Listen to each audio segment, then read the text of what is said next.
tragedies that are unfolding in Morocco and Libya as well. UEFA holding minutes silences for those as well. Awful events. And tribute paid as well to Craig Brown, as I say, pre-match here at Hampden. We'll kick off in this fantastic looking kit that they have commissioned for particularly this game, but the event to the 150 years of history of this fixture. They're going to go left to right, shooting towards the east stand. It will be England in the white shirts, blue shorts, white socks. Scotland navy blue, white shorts and red socks. Very traditional. One last Hampden roar before kick-off, and the Italian referee will get this game underway. I will keep you up to date with goings-on in Oslo as Scotland kick off. Kilmore back to Tierney, and he hits it long with the left foot. Look at Adams. Underneath it is Declan Rice, though.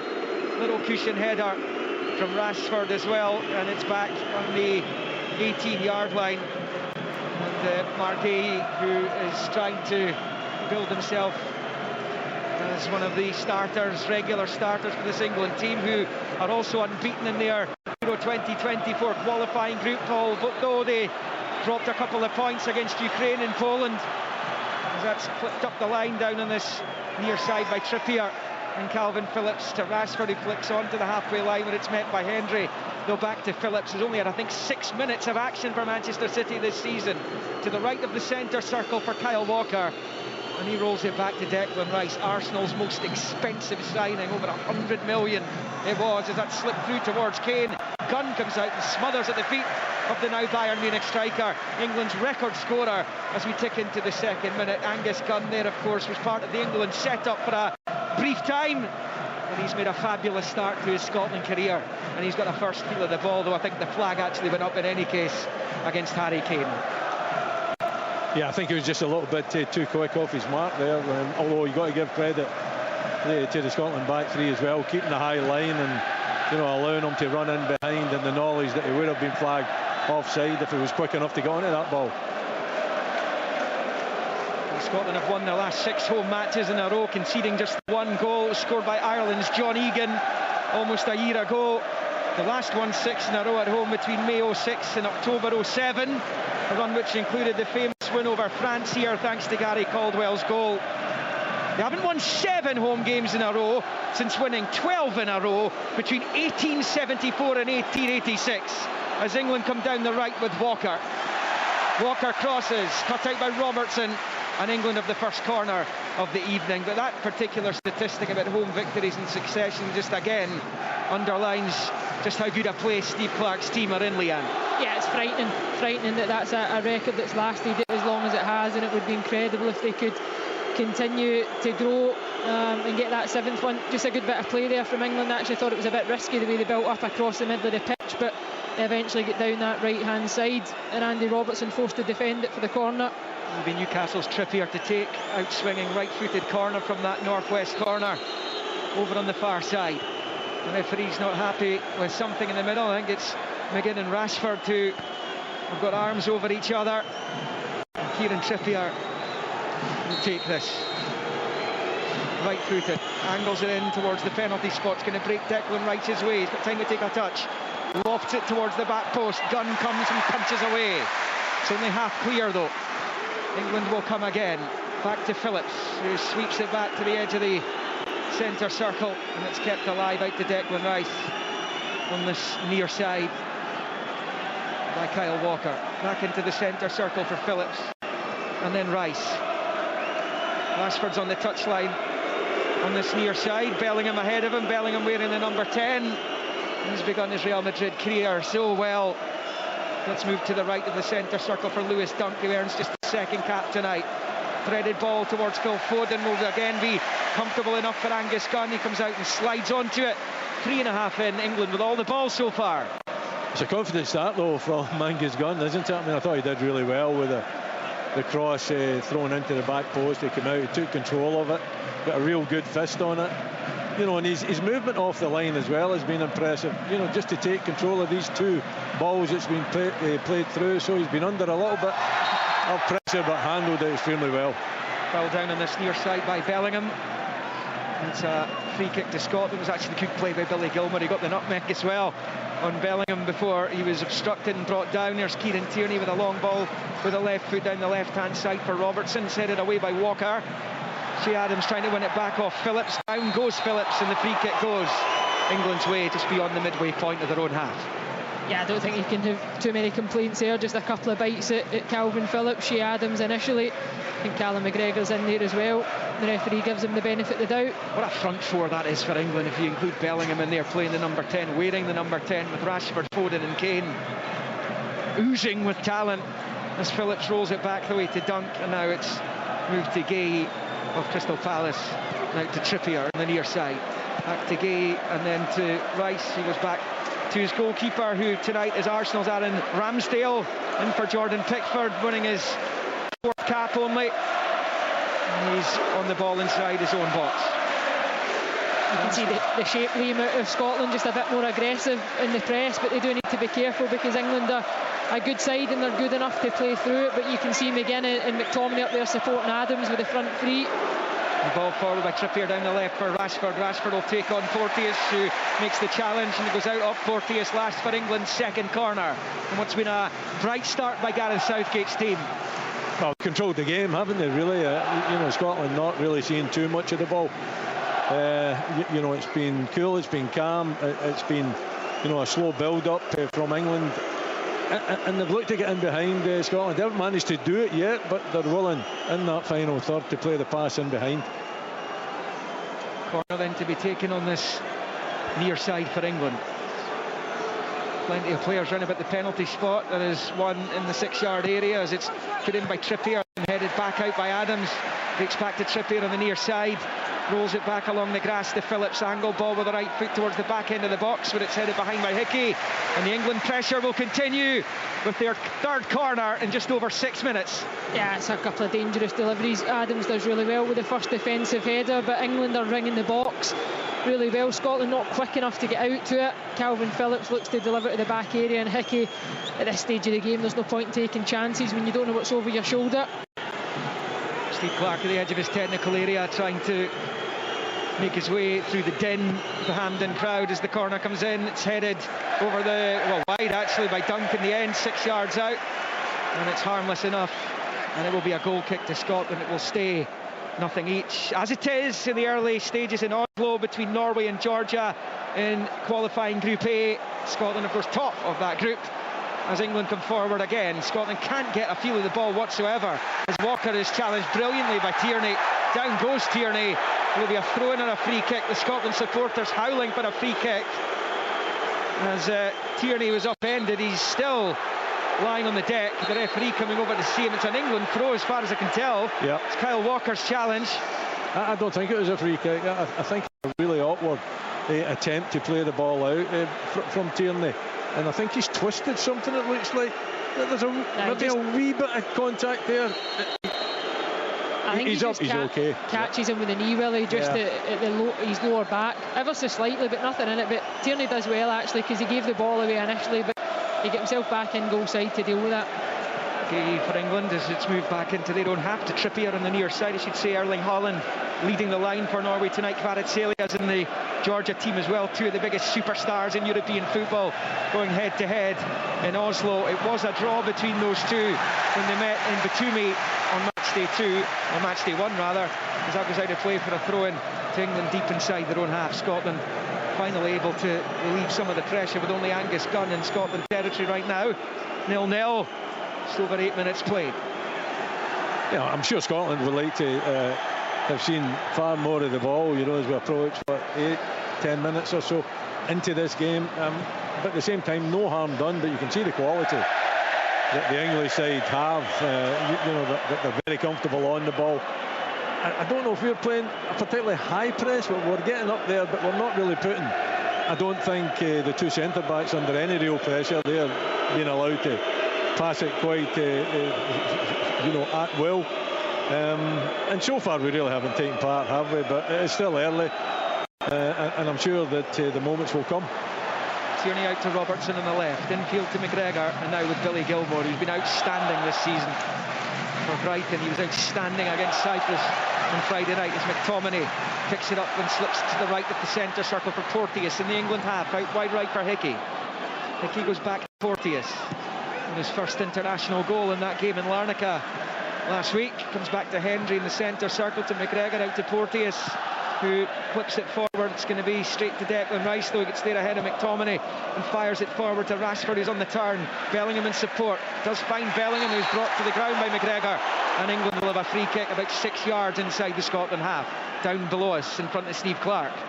Yeah, Callum McGregor just gives the free kick away. Scotland just had to go chasing there. Porteous giving the ball away, just a short pass to McTominay. But Scotland will try and play it, as Willie mentioned. They're just under a bit of pressure. England have started the game well at a decent tempo, looking to move the ball, but they move it with a purpose at times, Liam. They don't just keep possession for the sake of it. They look to try and get into the final third as quickly as they can. They'll draw you in, suck you in, as they're doing just now. Scotland get 6 bodies in the opposition half. Robertson winning it back for the Scots on the far side and winning the throw, and off Walker as well. It's brilliant from the skipper. No, it is, and you know, he's up there really quick, doesn't give Walker any time whatsoever, and I think it's just that little press, you know, that they are high enough up, but they're sitting off the English players on that occasion. You know, when Robertson puts Walker under pressure, he wins the ball back in a decent area as well, and it allows Scotland then to get a feel of the ball, and I think that's what they need. 0-0 here, 0-0 in Oslo. It is Tierney on the turn on the far side, level with the edge of the centre circle in England territory, and he elects to put it back into his own half. I'm not sure Angus Gunn was the intended target of the pass, but it's back towards the keeper. He comes out of his box, plays it short to Porteous, long ball cut out by Gay, and it breaks back the way to Dunk, midway inside his own half. He's been with Brighton all the way through from the lower leagues. It's a long ball towards Rashford, I think would have been offside, but Gunn comes a long way from home and he controls and clears, and away it goes, but the flag does go up, and it is a free kick to Scotland, and Scotland 0, England 0 at Hampden. That's good play again though from Angus Gunn. He has to play what he sees. We know the modern game, the referee allows the phase of play to go on. No guarantee that flag will go up, but he's aggressive. Well, he isn't. He started the game, as you mentioned, good bit of confidence, and with that higher back line from Scotland, you need your goalkeeper to be brave. Don't know with the pass forward looking for Adams, but it goes right through to Ramsdale. I think taking the responsibility, it's great when you see a goalkeeper prepared to do that, and you know what, there's no hesitation. You know, it's not as if he's taking a step and then he's thinking about it and then he's going for it. He's making his mind up early, whether it be the crosses or whether it's you know, coming out and taking the forward passes. So yeah, I mean, good signs for the future, that's for sure. Oh, it's been misjudged by Hendry. Kane could be in here, but Porteous comes across and shuts the door in Harry Kane's face, and he bails out Jack Hendry, who completely misjudged that one. There's a chance for the Scots on the break, down the left-hand side. Jay Adams, left-hand side of the box. McTominay in the middle. Adams trying to push it towards a teammate. It's cut out, it goes behind. The flag's gone up in any case on this near side. That looked like a really good opportunity for Adams, but I'm assuming it was he who was in the offside position. It stays Scotland 0, England 0. Yeah, I think he just strayed marginally offside. Good turnover from Scotland, though. Great recovery from Ryan Porteous, because as you mentioned, Liam, Harry Kane is really cute. He just goes in tight against Jack Hendry, lures him in, and it's just the slightest of nudges, but Scotland recover the ball.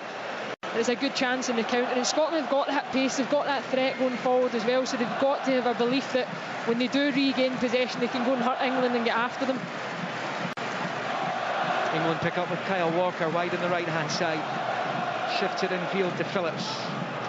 He squares it to Gay, who's got Trippier on the near side. He elects to pass it forward to Rice, and was almost cut out by McTominay. He was all over Declan Rice there. It's back now with Margay, who is winning just his 6th cap. Dunk just his 2nd. And that's the heart of the England defence tonight. No international inexperience there. England play it out well though, and the header from Rashford finds Foden, but he's passed it straight to Gilmour, and it's turned out to this near side for Hickey, who stretches his legs, going back towards his own goal though, away from Bellingham, and he's managed to pass it back to Porteous. Now it's Billy Gilmour. We all remember how good Gilmour was at Wembley in that Euro 2020 match-up. The 0-0 draws. Scotland pick up on the left with Robertson firing it to the edge of the D. It's cut out by Gay. Down goes Callum McGregor. No free kick. The referee though does eventually give free kick. Didn't look like he was, but he has done. And it's Scotland 0, England 0, but the Scots have a free kick in a decent enough area here. That's a good area. Callum McGregor still down in the grass. Right enough, he was brave. I wasn't sure that the free kick was going to be given either, Liam. I thought both players just kind of came together in a 50-50. Willie, I don't know what you thought. I don't think he gave it for that. I think he kind of intimated it was for a handball after this incident. You maybe see it now in the replay. Oh, yeah, it's for the handball. Right. Spot on, Willie. Yeah, brave though from McGregor. Good area. And it's just that press, so it's that front foot defending we're seeing from Scotland as well. They are aggressive, perhaps more aggressive than we've seen them in recent years. Just there's no thought to drop off the game and regroup and reshape. They lose the ball, and certainly in England's half, and they're looking to go and win it back as quickly as they can. 0-0 here, 0-0 between Norway and Georgia, and incidentally in Grenada between Spain and Cyprus. And 2 games going on in Scotland's group tonight. 0-0 in this friendly. And Scotland having their best little spell of the game, almost on 15 minutes. Free kick just slightly left to centre, midway inside the England half. Andy Robertson and Billy Gilmour stand over this free kick. Big line of players along the 18. And it will be Robertson, flights in with the left foot. Porteous almost got goal side. Up into the air it goes, England trying to get it away. And eventually it drops favourably for Kyle Walker, who can leather it forward with the right foot into the Scotland half. Where Robertson will pick it up. He's under big pressure though. He's got just enough on it to get it back to Gunn, with Kane right in behind him. A little bit fortunate he managed to get enough on there, because England's record scorer was chasing it down. Gunn read it as well. Yeah, but again, you know, Inga's gone out. He's playing just behind you know, his defence here. He's taking responsibility again. He's in the right place to make sure that, and that was a slip. You know, if Gunn is maybe half a dozen yards further back, then he isn't getting to that ball. So it's good goalkeeping again. Italy leading Ukraine 1-0. That's England's group. As Robertson picks up out to the left. Tierney, brilliantly done by Tierney, back to Robertson. Lays it out wide left for McGinn, who's barely been in the game so far. Level with the England 18. John McGinn, little clip ball that he's misunderstanding between he and Robertson momentarily, and it goes behind for the goal kick. Scotland 0, England 0. Yeah, it's good play. You could see what John McGinn was looking to try and do. I think he missed the opportunity initially. Andy Robertson kind of regrouped, went to go again. It's just the execution of the pass, but I like the position of Tierney higher up. I like McGinn being out there supporting. I like the underlap of Robertson in terms of that support. It allows Shea Adams to stay in the box. It allows McTominay to go and join the attack as well. Just that lack of quality. It's McTominay in the midfield, in the centre circle. Pulls it with the right foot out to Robertson. First time forward to McGinn. Flicks it back towards Robertson. Cut out by Walker. And cleared the edge of his own box by Dunk. Scotland pick up the scraps. McTominay, good challenge by Rice, wins it back for England. Now it's Bellingham forward to Rashford. Rashford are going to slip it forward to Kane. Too much on the pass. And that comes right through to Kieran Tierney. I thought Bellingham might have been taken out there, but the referee actually has been refereeing it pretty good. It was off the ball. What was it? John McGinn, I think, just been a little bit cute. Yeah, just laying a bit on him. Ryan Porteous down on this near side in his own half. Little feel of the ball, moves infield, decides to turn it back to his goalkeeper. It's with Gunn, he too takes a touch, then launches it forward with the right foot, looking for Hickey. Does win the header, straight to Gay though, and up into the air. And will drop down onto the head of Porteous in the contest, Bellingham, as it's hoisted forward by Phillips, now left-hand side of the box. It's Rashford on the right foot, he's in the Scotland box, turns it back to Foden, who puts it over. Real chance for Manchester City's Phil Foden there, round about the penalty spot, and he side foots it high over the crossbar, and it stays Scotland 0, England 0. What a chance that was. Yeah, Scotland caught defensively. Aaron Hickey actually thought it was a bit slow in terms of his recovery out of possession. He's pointed at Ryan Porteous as if he's to drop in and cover. Neither of them take up that responsibility in terms of the full-back area. It allows Rashford to get in. Again, it's just the quality and the finish from Foden. One of them have to take the responsibility though, don't they? For me, I think it's Hickey. I think Hickey's got to get himself into a better position. Yeah, he's lazy there, really. Yeah. He's slow, he's looking for somebody else to do the job for him, but you can't go and do that job going forward and not expect to do your defensive duty. It's been a goal in Scotland's group tonight, and it's come for Spain, who lead Cyprus 1-0. Barcelona's Gavi has given them the lead as they look to close the gap on Scotland at the top of Group A. Still 0-0 in Oslo as it is here, as Porteous picks up and then he moves it with the right foot for Tierney, who takes the safe option under pressure from Foden. Goes back to Gunn, a couple of touches from the big man, and he clears. Picked up by Trippier, his pass forwards cut out by McTominay, and that'll go out for an England throw-in down on this near side. 19 in, goalless. Just a couple of moments you would like to see Scotland. I know they're looking to try and play, but they're a bit careless. A few horizontal passes that England have almost latched onto. I like the idea of playing it in certain areas, but I don't think they need to take unnecessary risks as well, especially when you've got the pace middle to front that England have got. England in possession here with Dunk, and they can't qualify this international window after the draw with Ukraine on Saturday evening. Indeed, Scotland are the only country who can, as that long ball from Kane finds Rashford, left hand side of the box. Didn't quite get it into his stride, but he's on it here, looking to get some space. A little back heel for Bellingham. The challenge from Porteous, flag's gone up anyway. Porteous has brought his opponent down there. It was Jude Bellingham. He was inside the box after Marcus Rashford found him with the back heel. It's gone behind, but it's an offside decision in any case, which bails out Ryan Porteous when it comes to any England penalty appeal. Yeah, it's Rashford that's away again too early.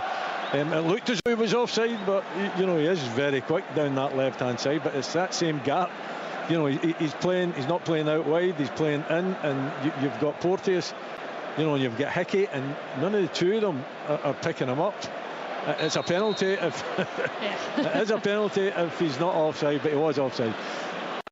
Porteous with the long ball, picked up by Trippier. You've got to make sure in that circumstance, when you put a challenge in the penalty box, that you're going to win the ball. A little bit rash there, I think, from Porteous. Yeah, and we saw how brilliant his late tackle in Larnaca was to prevent Cyprus pulling a goal back. Game had gone by that point, but notice they still clipped up that Porteous challenge. He said he preferred that to his goal. As it comes out to Kyle Walker, and he rolls it back to Dunk, who will find Gay. He has it under no pressure, looks long with the right foot, trying to get Foden in behind the Scotland defence. He's found Foden as well. His little touch takes it away from the penalty area, though. Tierney and Robertson have got behind him. As Rice picks up, he's going to get it back here. Declan Rice moving it infield to Bellingham. It's the Real Madrid midfielder, forward to Foden. I don't think Foden was the target when he got onto it. Bellingham back on it now, though. He was trying to slip that out to Walker, right at the Scotland box. As Phillips picks up inside the centre circle. Now Kane, England's skipper, back towards the halfway line. He's got no problem, Harry Kane, coming deep. He quite likes that. He can actually dictate the play quite well from coming back into a midfield position as Callum McGregor wins it back off Foden on the far side. Now it's with McGinn to Gilmour, and out wide left for Robertson as we approach the end of the first quarter of this friendly in inverted commas. It's been a decent intensity though, Liam, really has. 22 minutes, England looking to get after Scotland, moving the ball well, Scotland working really hard out of possession, looking to close England down. We see the press is on just now. Shea Adams getting after Aaron Ramsdale. Yeah, it's cleared eventually by Dunk, and then they've done well actually. Walker finds Rice, back to Kyle Walker, who slips it back into his own box for Ramsdale. It's a really high level of play though that we're watching from England, isn't it? Yeah. I think, you know, the confidence and control that they've got, the slick movement. I would worry about Bellingham just sitting in that kind of off our back three off Jack Hendry. He hasn't really made the most, or England haven't made the most of that position. He's got an awful lot of freedom in there for me. England possession with Trippier infield to Rashford, who goes back into his own half for Gay. Big switch of play out towards Kyle Walker, who controls with the right foot. We're looking for options, and White ahead of him plays it short to Rice, then back to Walker. It remains goalless here, as it does in Oslo. As things stand, Scotland are qualifying for the European Championship tonight. Long way to go, but both matches have gone beyond the quarter mark. As Gay finds Dunk to his right, just to the right of the centre circle, and he rolls it out to Walker and back infield to Rice. Rice to Walker, to Dunk, and now Gay again. Patient from England here. They've seen most of the ball in this game so far. The vast majority of it, in fact. Dunk finds Rice out to the right-hand side for Walker. He's got movement ahead of him. Bellingham made this run into the box, but he's left frustrated because the cross never came. It's Harry Kane taking over wide on the right-hand side and rolling it back to Rice. into the centre circle. It goes to Phillips and then out to Trippier. England trying to move Scotland around here. Here's Rashford, he's managed to slip it through to Bellingham. Two waiting in the middle, one's Foden. Kane, the cross is overhit though, still alive. Walker can control, and he volleys for goal. And he puts it across the bows of Angus Gunn and behind the reverse side for a goal kick to Scotland. 24 in, Scotland 0, England 0. But that looked very, very promising down this left-hand side. Yeah, it was really good play from England. It's that movement from in to out as well. It's caused Ryan Porteous a couple of problems, whether it's been Marcus Rashford this time, it's Bellingham, and he's well onside, just playing in between outside centre-back and wing-back for Scotland.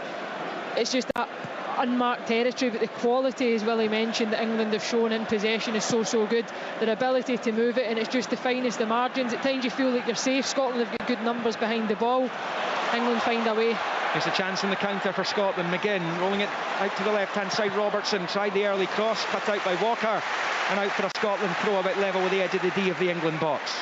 And it wasn't far away, that Walker strike, was it? I mean, it's just grazed the far post. You know, he's had plenty of time. I was thinking, why is he playing it? Why is Bellingham playing it to, you know, the back post? And, you know, there's Walker just picking it up and just slashing it by the far post. It's been a breakthrough in Oslo, and Norway have taken the lead through Mr. Goals himself, Erling Haaland.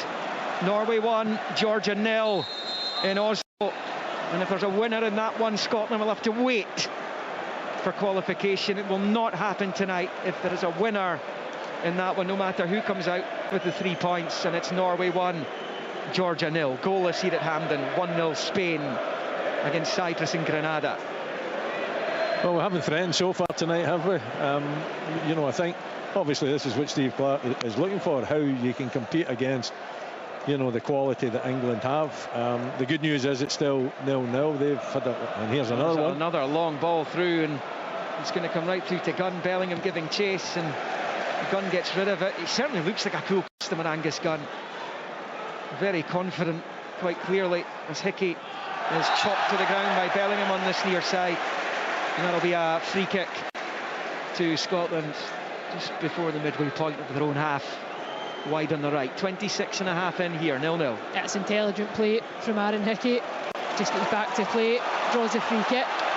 Scotland on the attack. Yeah, Robertson, Tierney going on the overlap. Robertson rolling it to Tierney, but he can't find him. Straight to Walker.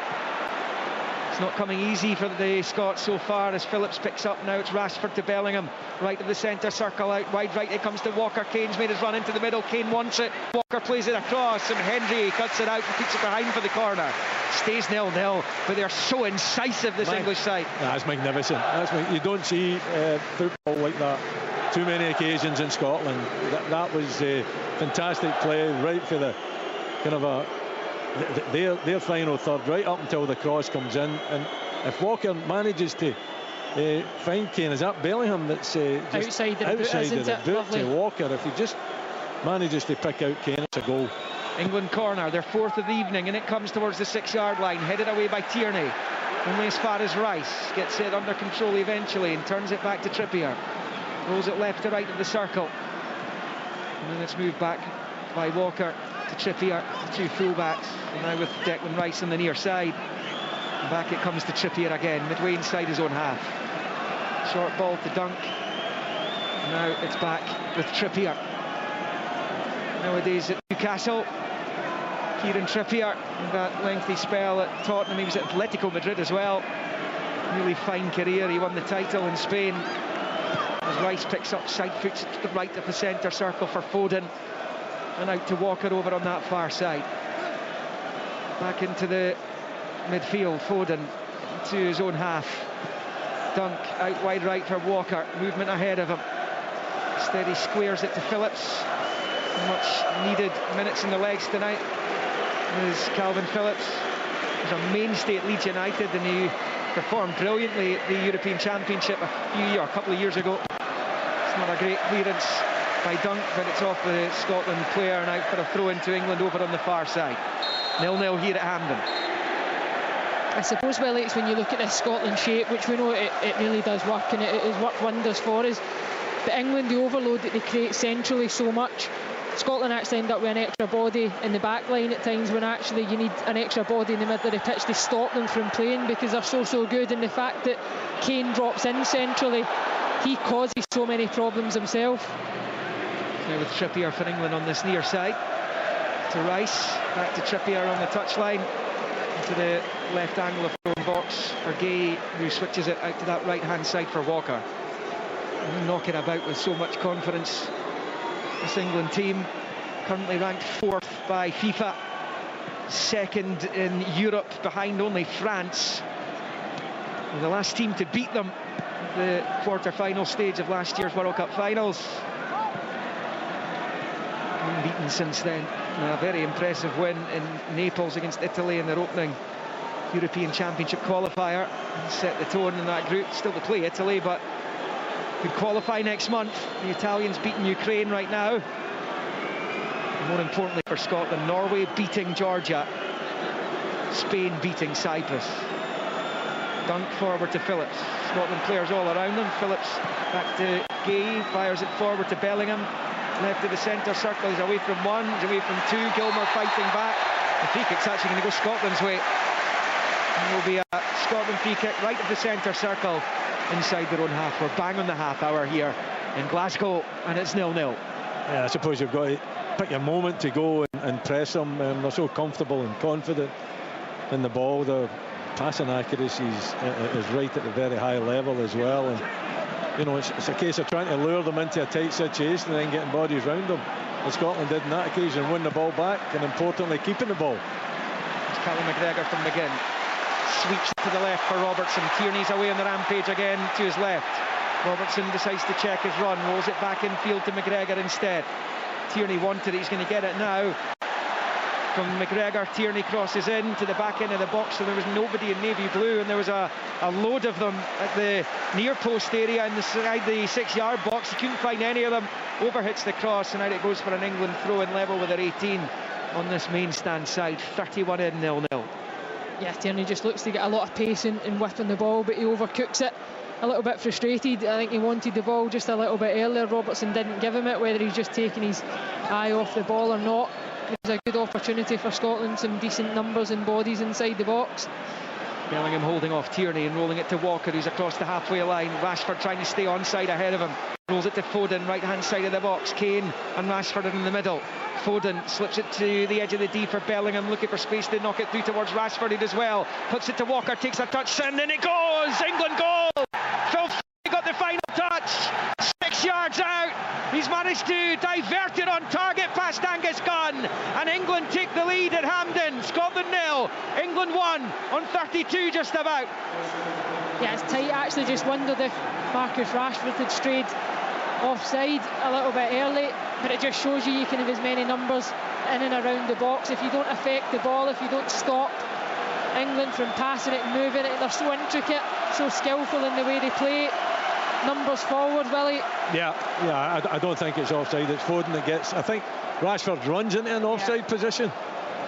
He's onside there. That occasion, and then it's just a deflection. I don't think Foden knows too much about it, does he? You know, is it a deflection, or does he manage to open up his foot as Walker drills it across the face? I think it's a bit of both. No, yeah. I think he knows. He knows about it, Willie. We've just seen it again in the screen. He just opens up the foot, doesn't he? Yeah, it does. It's a great finish. Yeah. Wow. I mean, that's class. That is absolute class from Phil Foden. And actually, Rashford's done brilliantly as well to keep that going, because he didn't look favourite when that came through to him in the box. He was able to push it back to Walker, and Foden, from Walker's shot, turns it home. Goal given, incidentally. There is VAR, despite this just being a friendly. There is the video assistant this evening. But goal stands, and England lead on Glasgow's south side. And Spain have gone 2-0 up against Cyprus in Scotland's qualifying group this evening, and Norway have scored again, 2-0 up against Georgia. So I think even at this stage in proceedings, just beyond the half hour here and in Oslo, you can forget Scotland qualifying for Euro 2024 this evening. It's going to move on to next month, and just to put you in the picture with regards to next month, Scotland need 2 more points, so they would have to beat Spain to qualify that night. But The match after that, Norway play Cyprus. You'd expect them to win that one. But Norway will have to beat Spain when Scotland are playing France in that friendly next month. So it's all gone a little bit flat as Norway double their lead and Scotland fall behind here to the old enemy. And Phil Foden scoring just his 4th international goal. England fans have been desperate for him to be in the team as Rashford overcooks it, but Phillips picks up the scraps of McGregor's clearance. Here's Bellingham, wide left of the Scotland box, taking on Hickey, on the right then on the left, back onto the right, little back heel for Foden. Foden drives it across towards Kane, it did come to him. Robertson gives it away and Bellingham's reached home. England double the lead in the space of a couple of minutes. It's a shocker from Robertson. Scotland's captain put it on a plate for one of the players of the season so far in Spain. Real Madrid's Jude Bellingham strokes it home, and it's Scotland 0, England 2 here. 10 from the break as Robertson looks to the heavens. He does. He knows himself that he's made an error. He's experienced enough to realise that too. He's got his head down. He's actually got the ball under control. I don't know what is going through his mind in terms of the pass that he's made to Bellingham. I mean, it's a very good cross into the box from Foden. Some great work down the left-hand side, and it's drilled across the face. I thought we had survived it, and it's fallen to Andy. He's just froze, isn't he? And he's thrown his boot out at it, and he's just set it up so easily for the strike at goal. I've got no idea, Willie, what he's thinking. Don't know. He's completely caught in two minds. I don't know whether he goes to flick it with the outside of the left boot, or he's thinking whether to take a touch to clear it with the right. Whatever he's thinking, he gets it completely wrong, and you will not score an easier goal in your life. I mean, the deliveries you mentioned was outstanding, really put Scotland in the back foot. They've got to defend it better. But Andy Robertson, it's one that you won't want to see back, Liam. It's Jude Bellingham's 2nd international goal. He's going to score a heck of a lot more. You cannot give one of the best players on the planet that kind of opportunity as Scotland come forward. Tierney in the box, turns it across to Adams, couldn't take it out from under his feet, and England clear. That was an opportunity for Scotland, make no mistake about that. They are 2-0 down here, and frankly, Willie Miller, they've been handed a lesson. Well, they have been, in terms of football. It's actually been a joy to watch England. I think they've been magnificent. That is our first opportunity there, and it was Tierney driving down. And all our chances, all our drive is coming from the left-hand side. There hasn't been too much of it right now. Checking a handball in the box, by the way. It's gay. I think it was just as he's trying to get back to his feet. Yep, game on, no penalty. Yeah. It looked as if both hands were in the grass. It's just as he's looking to try and get back up. I think it potentially flicks off the arm, but I'm sure the referees will view that as the arm that's supporting the body. Scotland would have loved the opportunity to get one back, certainly at this stage of the game. As Willie mentioned, England have been so good. They're absolutely bang at it, moving the ball with real quality. We definitely don't see a game of this calibre too often at Hampden Park, and that's no disrespect to the teams that I've watched here, Liam, but they really are on a different level when they want to play it. Porteous with a long throw into the England box is headed clear as Kane puts it forward, and here's another chance on the counter for England. Driving forwards Bellingham, he's got Rashford to his right. Foden's first thing I got to get there. Rashford puts it in, or Bellingham puts it in behind Rashford, and he's left frustrated as Porteous digs it out for Scotland. That looked as though they were in for a third there, and if Bellingham had his eye in with the pass, they may well have been in for the third. Right, 2 targets, they couldn't pick out one of them. What's going on? That's probably been the worst pass of the evening from England, and maybe he just had too long to think about it. He was kind of slowing up, and maybe if he'd have done it a little bit sharper, then undoubtedly it would have been the third goal. Yeah, potentially. Marino got that second Spain goal, and it was Odegaard who got Norway's second in Scotland's group tonight. So Norway and Spain both leading 2-0. Scotland trailing 2-0 to England here as McGregor rolls it out to Robertson on the touchline. 7 from half-time. It's with Tierney, gets it forward towards Adams, cut out by Rice.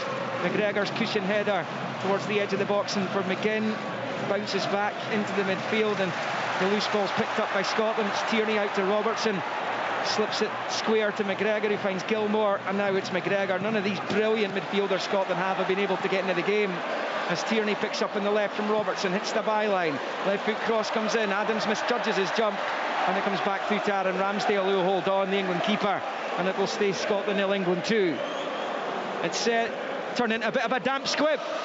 It has, Liam, and you're just looking at the game. I mean, we spoke before the match about the performance on Friday night and how good Scotland were, and when you look at even the personnel tonight and the type of game that it's becoming, for me it's more a Lyndon Dykes type night, that when you win the ball back from Scotland, yes, you can play and you can move it, but you do need more of a physical presence to get yourself up the pitch. And by the way, England have got that in Harry Kane. He's a physical presence. He can play with his back to goal and look to get you out, some flick-ons and whatnot. Nothing really sticking that goes forward for Scotland just now. 3-0 to Spain. Morata has got the goal. So Gavi, Morata, and one from Merino in the middle. 3-0 against Cyprus. Norway 2, Georgia 0 in Oslo. And what was the big game for Scotland this evening, albeit this is quite the spectacle here at Hampden. He's pretty good at camouflaging the fouls as well, Harry Kane, is he not? You know, Jack Henry, with 2-3 occasions, and the referee hasn't given a free kick. It is a free kick, but because Jack Henry's not dealing with it properly, and Kane is so cute at doing it, then it's not been given. Scotland have it with Gilmour, rolls it out to the left for Tierney, goes back to Robertson. Will be so annoyed with himself for that second England goal. And coming so soon after the first, really has knocked the stuffing out of the Scotland players. And it's the England fans who are singing and rejoicing right now as McGinn picks up left of the centre circle, looking for an option ahead. Can John McGinn get into the game? Here's McGregor and here's Gilmour. Two players who love to dictate football matches. Here's Hickey and back to Gilmour. Now back to McGregor, and then turns it to his left. Robertson forward to Adams. Adams gets away from Bellingham. Good footwork from Che Adams, who then is brought crashing to the ground by Phillips, who will be yellow carded for that one. Manchester City midfielder. And Scotland have a free kick midway inside the England half, and then Jack Hendry, I think it's Jude Bellingham, come together. Well, he knew it wasn't a friendly. He knew, even though it was dubbed that it wasn't a friendly, and clearly in the wake of this challenge by Calvin Phillips and Che Adams, tempers were frayed there, and Jack Hendry went in chest to chest with, I think it was Bellingham. I'm not sure if there was another yellow dished out there, but it's going to be a free kick to Scotland when all is said and done. Phillips still arguing with the referee. And it's going to be a yellow card for him and a Scotland free kick midway inside England territory. You know what? Okay, you can accept that it's a yellow card, but I think it's an honest attempt to get the ball, is it not? I think he plays the ball well. It's just the follow through. It's the left trailing leg that comes through and just leaves a bit on Che Adams. I think that's why it's been given. But no, you're right. Phillips has just looked to try and get through it wholeheartedly. Adams, the way he spins and rotates, he gets caught. It's a free kick. I don't know why there's so much animation for both teams, if I'm being honest. It's not like it's a challenge that we don't see pretty often in the game. Just an opportunity to get involved, I think. 2-0 to England. Scotland need the next goal. Gilmour leaves the free kick for Robertson, who bends it in. Hendry goes to attack it, but it's flicked away brilliantly. England managed to get a body in the road on the 6-yard line. I think it's Lewis Dunk who got his head onto it, and out it goes for a corner to Scotland on this near side, the main stand side. So they attack the goal to the right, the east end of the stadium. Well defended by Dunk, it really was. Yeah, it was. He knew exactly what he had to do. Just get the little touch on it, get it out the danger area. John McGinn will take Scotland's first corner, left-footed from McGinn into the box. It comes. It's just knocked away on the 6-yard line, and the clearance completed by Kieran Trippier. And out for a Scotland throw-in over on the far side as we edge towards half-time. 43 on the clock. Scotland 0, England 2. Long ball by Gilmour to the edge of the penalty area. Gay heads it away. Only as far as Hickey. Right-hand side of the box. Bends it in. Comes off Phillips. The referee blows for an England free kick. Jack Hendry, incidentally, was booked in the midst of that fracas earlier on with Phillips and Bellingham. And it's an England free kick inside the box. You know, it's maybe the type of game that we need to play. You know, I think we've been pretty passive. Although we've played the high line, I don't think we've got close enough to England, although their passing has been superb. But, you know, maybe we need to get it stirred up a little bit and just kind of a play with the heart a bit more to try to get ourselves back into it. Keep it simple, get it forward, get up behind it, and hopefully pick up crumbs, because we've been outplayed as far as football is concerned. Long ball forward as we move in towards the final minute of the first half. England have it. Rashford on the near side. No free kick for Scotland. Rashford infield to Bellingham. And it's not clear by McTominay. And now it's with Phillips to Trippier. And then to Rice. Italy 2-1 up on Ukraine in England's group. They did go 2-0 up through Milan's Fratesi. Scored twice. Yarmolenko pulled one back for Ukraine on 42. And in Scotland's group, Norway 2, Georgia 0, Spain. Well, it's gone back to 2-0, so I can only imagine the Morata goal's been ruled out. That offside was given, VAR ruling out the third Spain goal, so it stays at 2-0 to the Spanish against Cyprus. As it is for England here at Hampden. And Scotland fans have been hushed for large spells of this first half. It's been an excellent England performance, been full of everything. The England supporters have been annoyed that there hasn't been recently. Comes back to Ramsdale, and the goalkeeper at the edge of his 6-yard box under pressure from Adams, knocks it out wide right. They've made it work brilliantly, England, playing it out from the back. Rashford, 1 minute added, we're going into that now. Here's Kane, left of the centre circle for England, looks up right-footed, raking switch of play out to Kyle Walker, who was down onto his knees to control it under no pressure. This is an unforgiving fixture that Scotland have, this one, and then Spain and France to come next month. They still qualify for the Euros without winning any of those matches. Of course, 2 of them are friendlies anyway, but it really is a massive test. And Steve Clarke did say in the build-up to this one he'd have a good idea as to where his team was after tonight. Well, they've been played off the pitch. 2-0 down, and here come England, look for a third before the break. It slipped through towards Bellingham, holding off Hickey to the edge of the box, rolls it to Foden, takes a touch right-footed across the face of goal, couldn't quite find Kane, and it goes out for a throw-in on this near side. There won't be a single England supporter moaning about this performance tonight, that's for sure.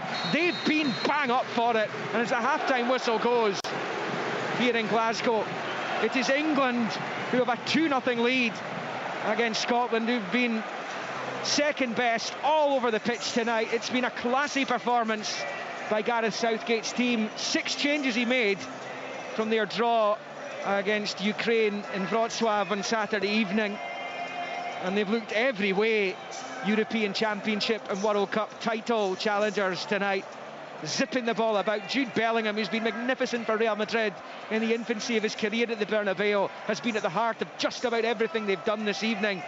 2 goals in 3 minutes. The first from Foden, good work by Rashford in the box, kept it alive, found Walker, he lashed it for goal. Foden turned home from 6 yards out, and as Walker teed up Foden for that first goal, Andy Robertson teed up Jude Bellingham for England's second.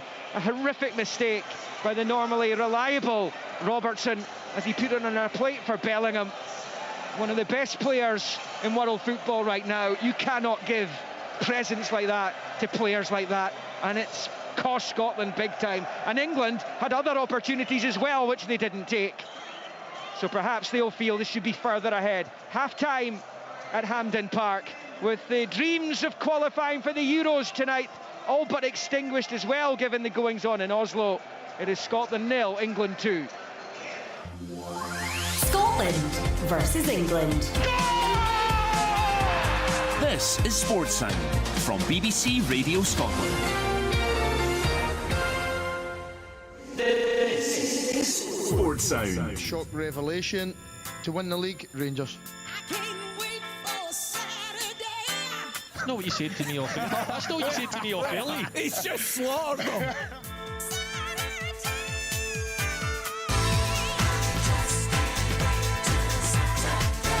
My dad's obviously a Thistle fan and said it'd be character building, and it certainly is. Hey, feed the bear and he will score!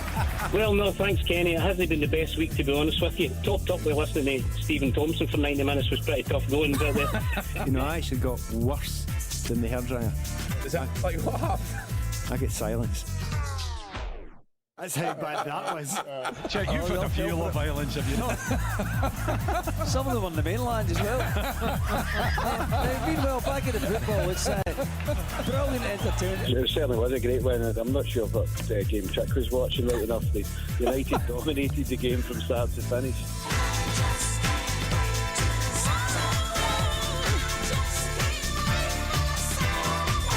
I am sick and tired to listen to the tripe that comes out for you lot. Sports Sound on BBC Radio Scotland.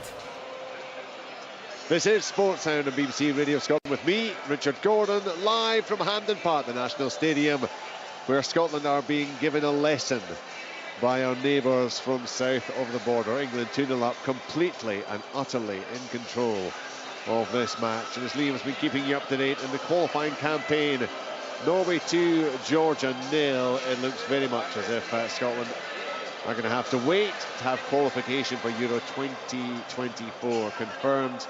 And it's Spain 2, Cyprus 0. Gavi and Marino for Spain. Alland and Odegaard for Norway, who are very much in command. England's group, Italy are 2-1 up against Ukraine.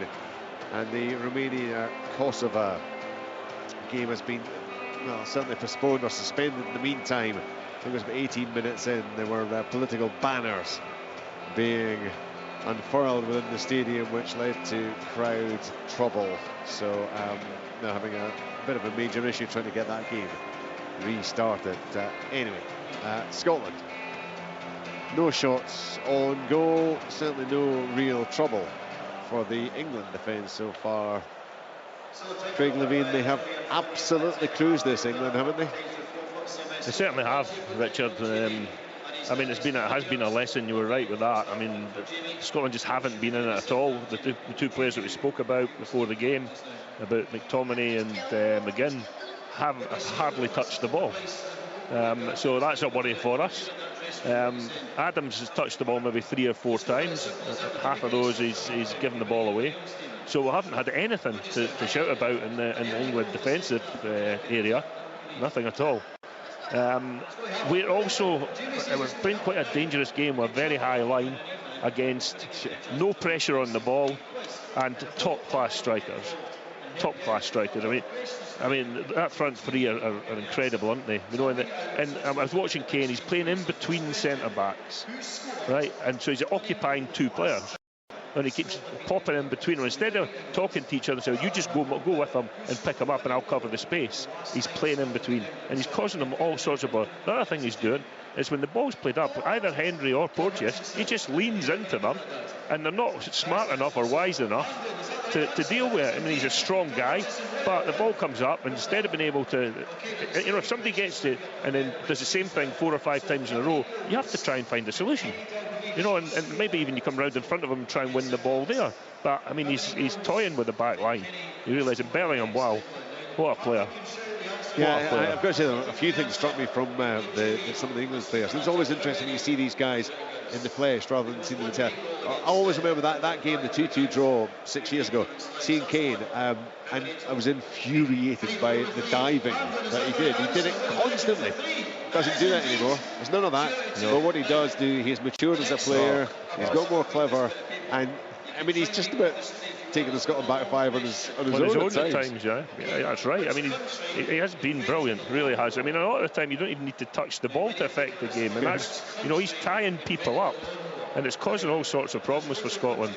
I mean, there's part of me sitting here thinking, well, if we want to get to a level, this is a level we want to get to, you know. You know, at the level England are playing at, because this has been men against boys. It really has, and we're lucky it's only 2.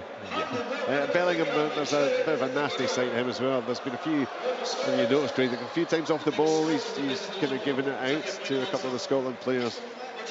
He's clearly a supremely self-confident individual, just watching how he operates in the pitch. Yeah. I mean, it just, you don't play at the clubs that he's played at without being top quality, do you?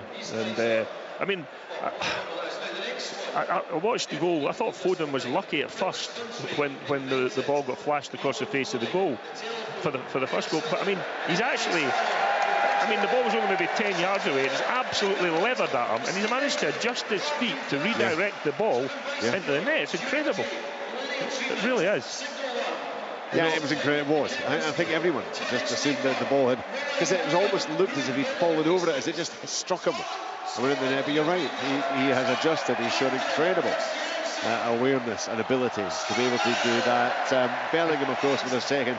Well, so this just sums up where Scotland are mentally, right? Andy Robertson panics. The ball's spun round onto his left side, and he sees the white jersey and panics. Now, when do you ever see Andy do that? So they've had a period here under pressure defensively where it's getting to them, you know, because that situation there, if it just took a breath, he could still make a pass or clear the ball. But he was just confused, and that's a direct result of being confused.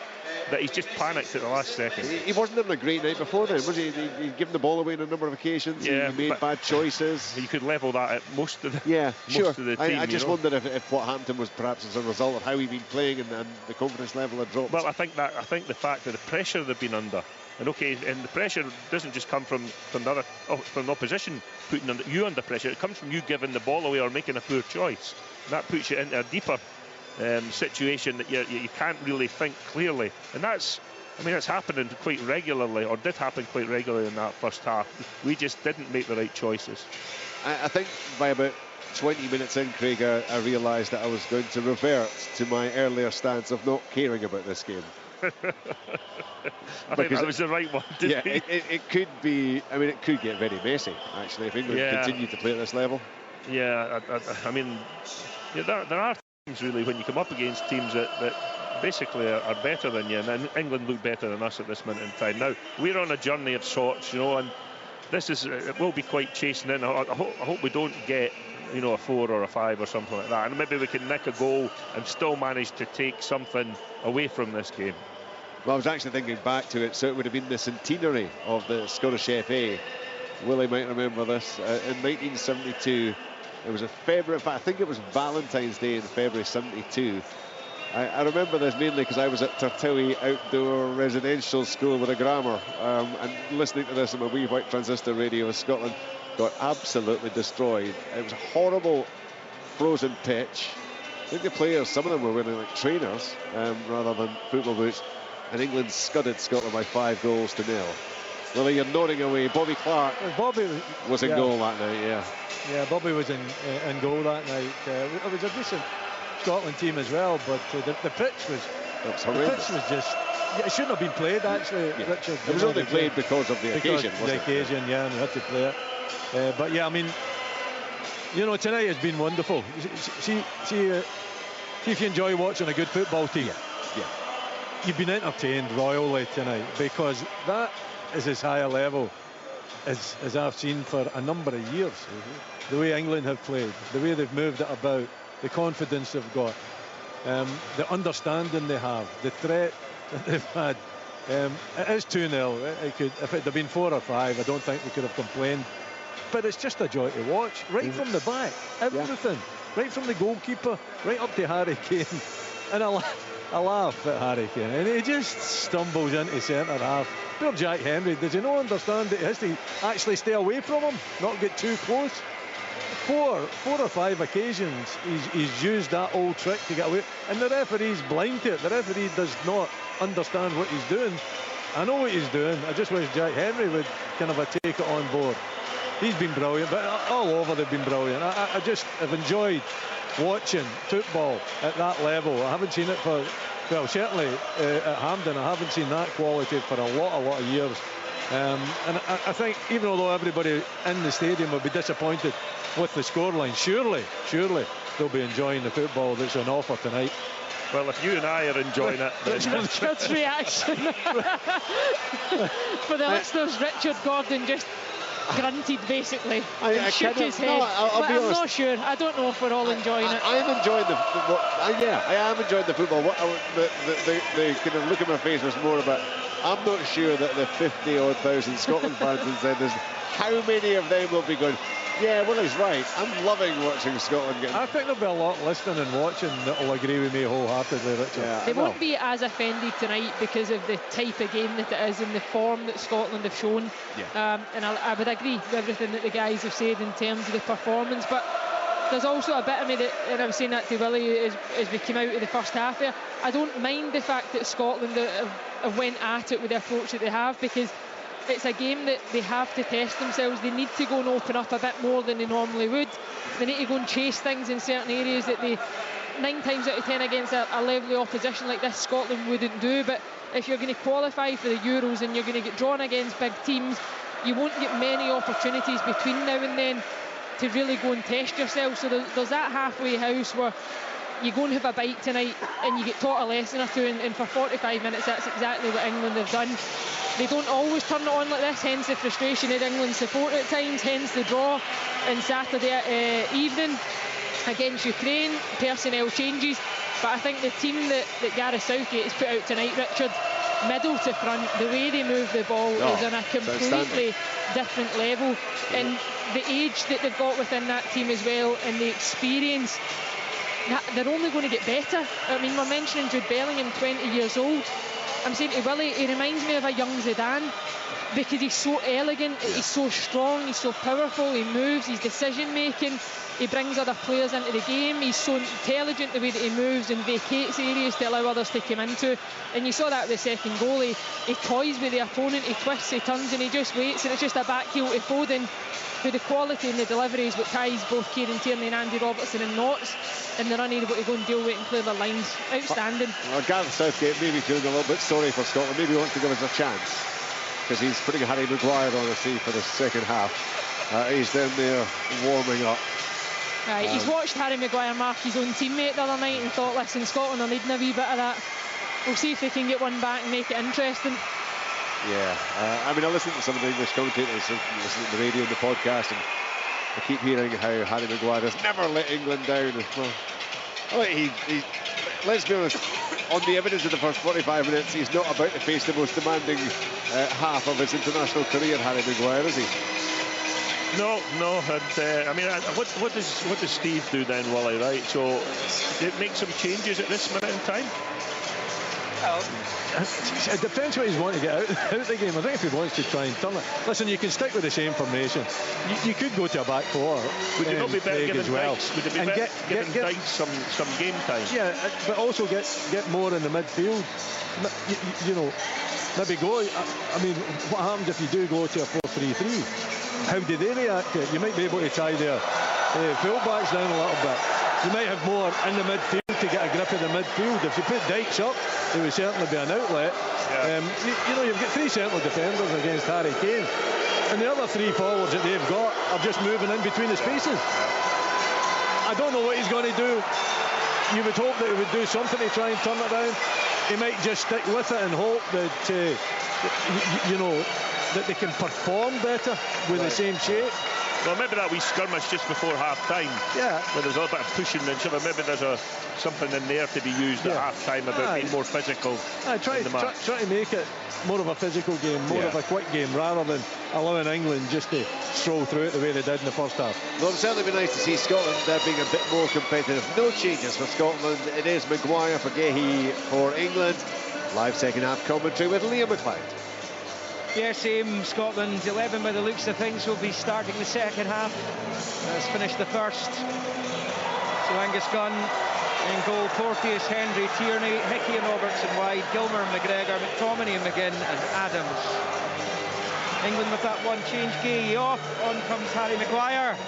Ramsdale in goal, Walker, Dunk, Maguire, Trippier, Phillips, who was booked, Rice, Bellingham, Foden and Rashford supporting Harry Kane.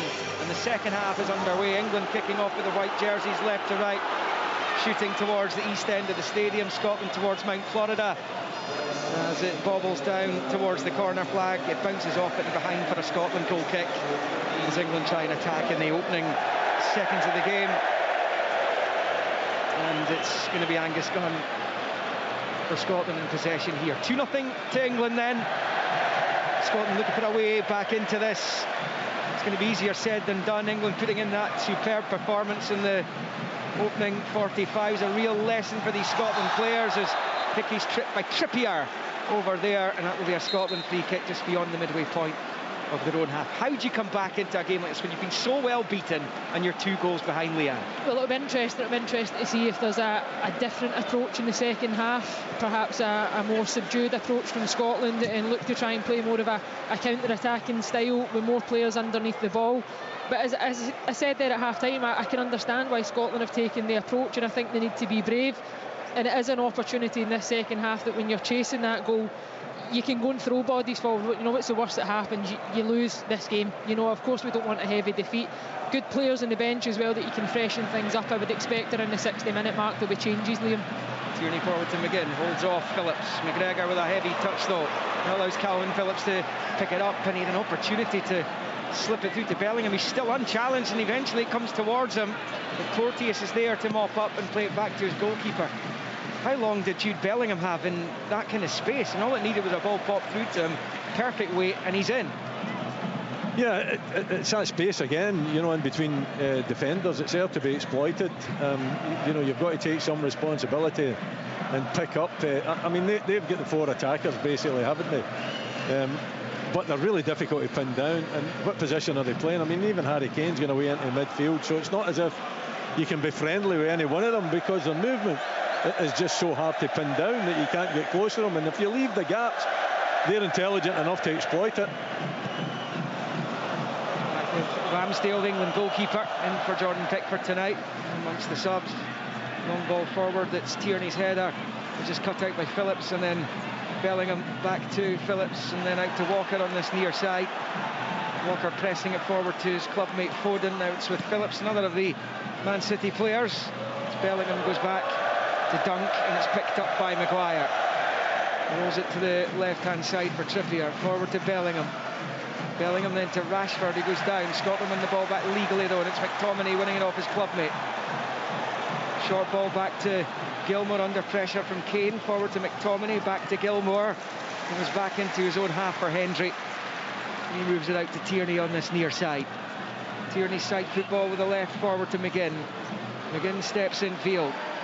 The edge of the England box. He's gone for a goal. It's blocked by Adams, and that'll go behind for the goal kick, will it? Looks like it. Goal kick to England, and it stays Scotland 0, England 2. Yeah, it's adventurous from John McGinn, Willie. I'm not really too sure there was a route to go with the amount of bodies in front of him. He's frustrated that Shea Adams has blocked the shot, but he had about 4 white England jerseys in front of him as well. Yeah, I think it was the wrong decision, wasn't it? You know, maybe at this stage just try to hold on to it and allow players to get forward. I think McTominay could have done a little bit better. I'm trying to burst himself forward to get a little bit closer to Shea Adams, but I didn't feel it had too many options. And of course, when you've just started and you're a wee bit frustrated, then you can have a take it out and have the go for goal. In Scotland level the England 18 on this main stand side. Robertson will leave it to Tierney. Kieran Tierney on a long run up here. Big yawning area of grass behind the touchline. And Tierney now, of course, of Real Sociedad on loan from Arsenal, will take this long throw into the England 6-yard area. It comes, it's headed away, and clearance to the edge of the box drops to Gilmour, who lashes it wide, and he slaps his hands in frustration as that goes behind for a goal kick to England, who lead this game 2-0. Yeah, not an easy one to take though, is it, for Billy Gilmour? I thought his touch was maybe a little bit heavy, but it wasn't. Just watching a replay on it, he's maybe just got to get the head over it a little bit and get it on target. It's a decent opportunity for him, and just try to curl it, but nowhere near it. Can even test Aaron Ramsdale tonight, the England goalkeeper. It's a very comfortable evening as that's moved out to the left-hand side. It's now shifted towards Rashford, who's under pressure as he moves it back to Kane, and goes back to his goalkeeper. Ramsdale launches it forward with Adams in tow, and it's flipped by Porteous all the way back to the edge of the box for Angus Gunn. See Mr. Infantino's here tonight, the FIFA president. Interested spectator. Goes back the way to Gunn and clips it forward with the right foot up to halfway as the flag goes up against Scotland. That's going to be a free kick to England, though the Scots have a man down. And it's Scott McTominay who's felt the brunt of that. He's ended up on the deck, and it's going to be an England free kick. McTominay tries to get himself back to his feet. With 6 goals in his 5 appearances in Euro 2024 qualifying. Joint top scorer currently, as Phillips goes back to Maguire. And Scotland fans obviously feel there's a mistake in Harry Maguire, and he has been a much maligned figure. And he plays it to Dunk, back to Maguire. It's actually giving the Scotland fans their biggest cheers since this game kicked off, to be honest. As Dunk picks up midway inside his own half. Long ball for Kane, who's on his bike in behind Tierney. Tierney gets back goal side. It's Kane on the ball, holding off Kieran Tierney. Left-footed ball, almost managed to squeeze it out to Trippier, headed away and picked up here by Rice. Rice back into his own half. He just goes quietly about his business, Declan Rice. That's with Maguire. To his goalkeeper. Ramsdale to Maguire again. Tartan Army giving Harry Maguire some stick here, but he's not really under any pressure when he's on the ball. He is now. Ramsdale finds him and he deals with it really well. Finds Rice, forward to Bellingham. Challenged well by Porteous. Scotland snapping into the challenges. Here's McGinn. Back to Gilmore. Gilmore working it to McTominay. Right-hand side of the penalty area almost. Back to McGregor. It's a cultured ball in. Headed away by Walker with a diving header. Picked up wide left by Tierney. Level with the England penalty spot, but he shows way too much of it to Foden, who pinches it back for the visitors. And it's Kane on the spin away from Billy Gilmore and back into his own box to Dunk. And we did say he likes to drop deep, does Harry Kane, and he did so there again. 2-0 England. No sign of Scotland being able to test Aaron Ramsdale as yet. It's going to be a long second half, isn't it, for the Tartan Army, for the amount of times that Harry Maguire's getting on the ball. But you look at England out of possession as well, Willie. They're so good. The couple of times that they've just went and hunted Scotland, they just pick your pockets. They're so quick, they're so sharp, and their first instinct is to play forward when they win it. Yeah, it's a joy to watch, isn't it? You know, it's been pretty passive though from England in the second half so far. Yeah, but you watch what they could. You watch what they did in the first half, and if they, and they're capable of repeating it. But they don't at any moment. Yeah, they don't often really put together these 90-minute performances, and I think that's a problem for the supporters as well. They know how good they are, but they seldom do it for a whole match. They just keep it for when they meet Scotland. There's Foden, they're playing brilliantly here, out wide right for Walker at the byline. Chance potentially to cross into the Scotland box. Rolls it back to me. Kane takes a touch, crosses in with the right foot, flicked away on the 6-yard line as Foden picks up the scraps, gets it back immediately. It's Phil Foden to Maguire, left of the centre circle. Square ball to Dunk. Just about on 54 minutes. Maguire side puts it forward to Rashford, and back into Harry Maguire. It's a simple ball to his left for Rice in field to Rashford, who was back to Maguire, and now Dunk. And Lewis Dunk, just his second cap tonight. Out to Kyle Walker on this near side. He earns his 78th cap. When Gareth Southgate was talking about Kyle Walker and that he had to convince him to not retire from international football in the build-up to this double header. They drew with Ukraine on Saturday, and they're putting Scotland to the sword here. And here goes Rashford down the left-hand side, bursting into life, out to the left-hand touchline. Trippier in field to Bellingham, back out to Rashford on that far side, level with the edge of the D of the Scotland box. Bellingham's pass goes behind for the throw-in over on the far side, and it's Scotland 0, England 2, 10 into the second half. You're right, Liam, when you say it's that 90-minute performance, isn't it, from England? But there's no doubt that when they decide they want to go and they want to play forward, they can put the passes together and they do it efficiently. They do it really, really well. It's just how Scotland look to try and get back in the game is the biggest question. We're getting a wee glimpse at the Scotland bench. It looks like there's a bit of activity in terms of Ryan Christie and Lyndon Dykes, and just that freshness up top, I think, it is probably what Scotland need. The fact that England are moving it a bit slower and a bit more subdued this second half. The energy Ryan Christie gives you, and just that outlet, as I mentioned earlier on, at Lyndon Dykes is a good option to have as well. Of course, England a penalty shootout away from winning the last Euros. They're bitterly disappointed to run into France last year's World Cup. It was a game they could have won.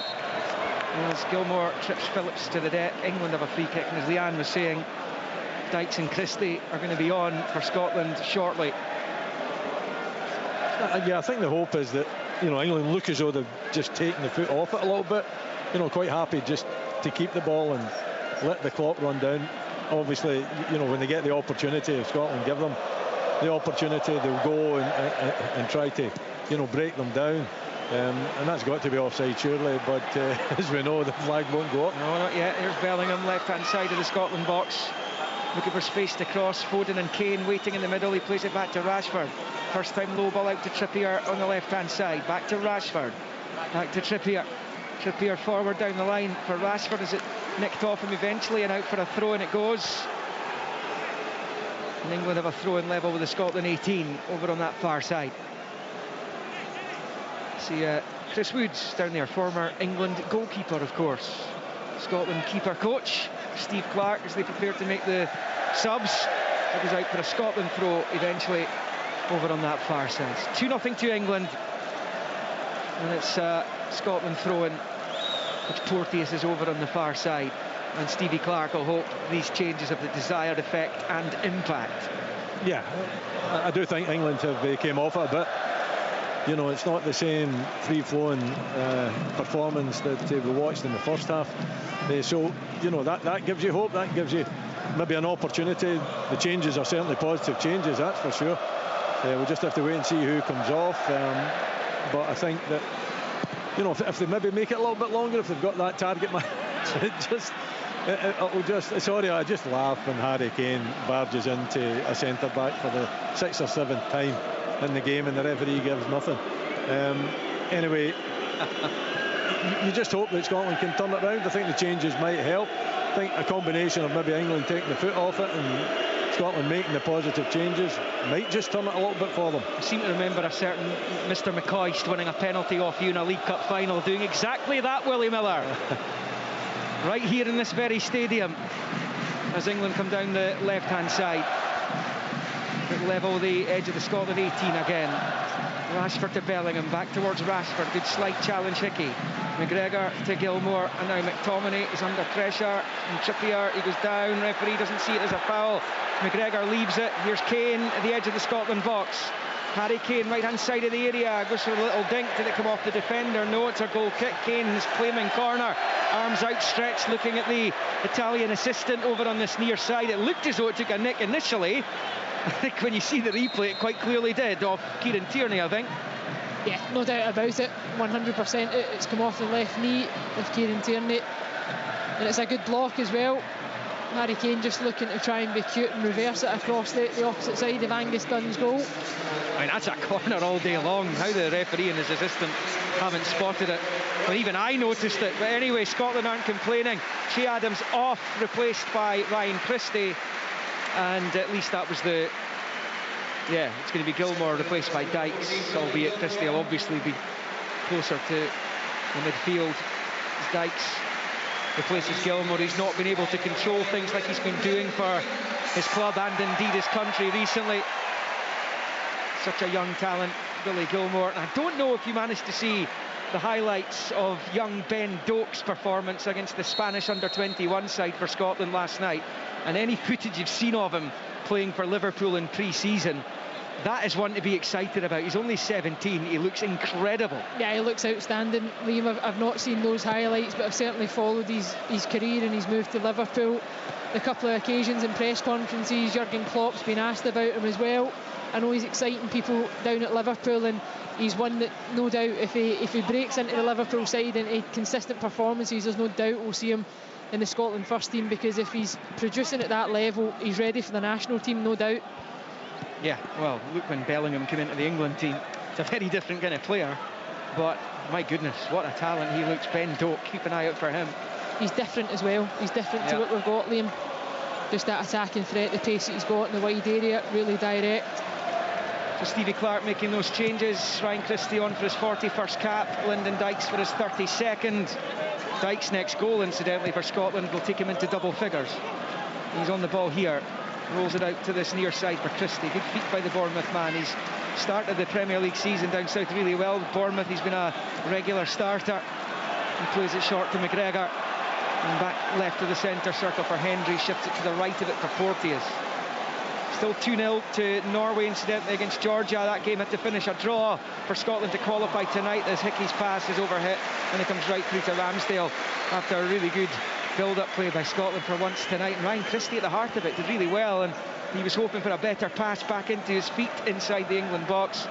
And on the hour mark, in fact 61 minutes now, it remains Scotland 0, England 2. Yeah, we're getting a bit more room.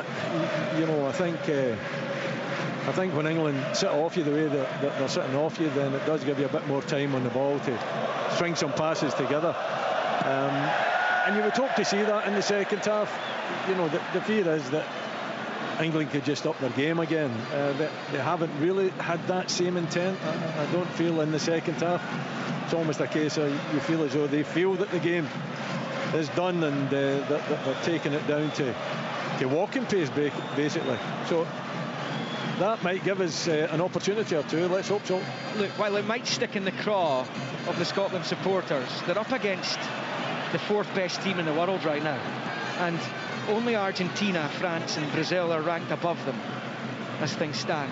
Second best team in Europe, and again it will stick in the craw, but this looks like a squad that could potentially go on and win a major tournament at some point in the near future. Whether it'll be under Gareth Southgate or not, we don't know, but he's clearly going to fancy his chances in Germany next year. England pick up in the midfield. It's rolled forward towards Kane, cut out though by Tierney, who flicks it back to Robertson. The skipper goes back to his goalkeeper. Great feat though, isn't it, Bellingham? I think he was fouled as well, but the referee didn't give it. Scotland have it. McGregor now to McTominay. Hickey to the right. The Scotland supporters trying to get behind their team here and find a route back into this. McTominay with a long switch out to Robertson. First time ball, Robertson. Christie going after it at the byline. He's got there as well. Hooks the ball back towards the penalty spot, where it's headed away by Phillips. McGregor takes over. It's there ahead of this man on this near side. It's picked up by Christie. Little disguise ball to McGregor, to Robertson. Swings it in. It's too deep. That's going to spin over to the far side, where Trippier will let it go out for an England throw-in. 63 in, 2-0 England, but much, much better from Scotland. Yeah, much better. Just looking at the passage of play there, Callum McGregor actually gets in the way, because I think the intended pass was for John McGinn that had just peeled off the shoulder. But much more positive, and what I like from Ryan Christie is that he's sat and he's watched the game. He's watched the game for 60 minutes and he's thought to himself, if I get more opportunity and I go on, how do I influence it? What does the game need? It needs energy, it needs a ball carrier, Willie. It needs somebody just to link the game and be more aggressive, middle to front, and certainly in the couple of minutes that he's been on, he's managed to do that. Chance for Scotland's a hit from well out by Christie with a left foot. It's wide, well wide. Again's a good signal of intent from Ryan Christie, who's already made an impression in this game when others haven't been able to. A very ambitious effort, but they've been left frustrated. They've barely been able to get the ball into the England box, let alone strikes on goal. And it's those two goals in a 3-minute spell in the first half from Foden and Bellingham, and have England 2-0 up and really in cruise control since half-time. We saw Scotland do likewise when 3-0 up in Larnaca on Friday, and it's been a case of that really as far as England are concerned.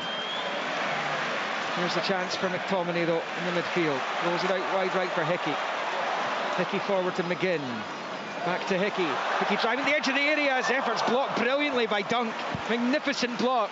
That opened up quite beautifully for Aaron Hickey. Had the strike at goal.